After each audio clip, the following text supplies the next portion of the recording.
Can genuine influence really come down to one central principle or golden rule?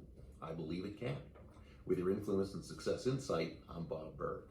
After sharing in the previous video how the gentle pull of influence manifests itself, basically by focusing on bringing value to the other person, we ended with wisdom from one of my favorite mentors, the great Dandi Scumaci, who says, "Compliance will never take you where commitment can go." I love that. And we'll see a bit later in the video how that ties into the golden rule of influence. You see, if you truly want to be a genuine influencer, influencing benevolently and successfully, it's vitally important to understand that when it comes right down to it, it isn't about you, it's about them.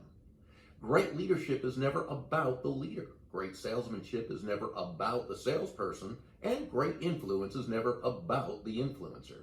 Who is it about then? It's always about the other person.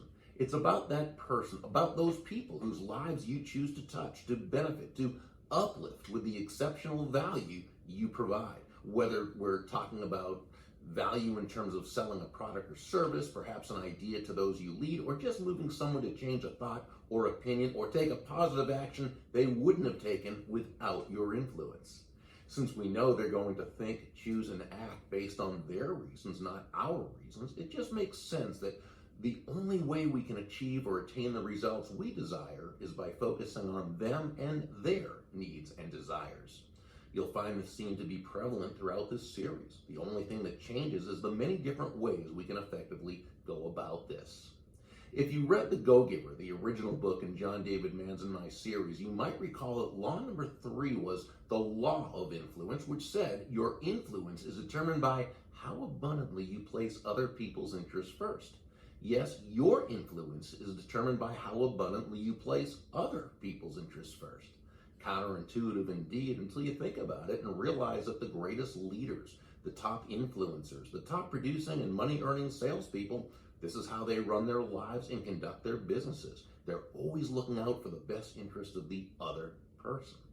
Now, let me qualify this. When we say place the other person's interests first, we don't mean that you should be anyone's doormat, a martyr, or self-sacrificial in any way. Absolutely not.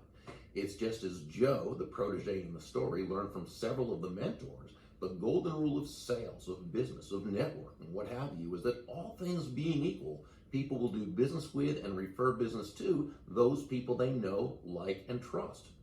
Let's adjust this just a bit then and present what we might call the golden rule of influence. And that would be, all things being equal, people will allow themselves to be led and influenced by those people they know, like, and trust. And there's simply no faster, more powerful, or more effective way to elicit those feelings toward you and others than by genuinely and authentically moving from that I focus or me focus to that other focus. Looking for ways to, as Sam, one of the mentors in the story, advised Joe, make your win all about the other person's win. That's really the central principle behind and the cause of having genuine influence. Much more to come, so stay tuned. With your Influence and Success Insight, I'm Bob Berg. Make it a great day.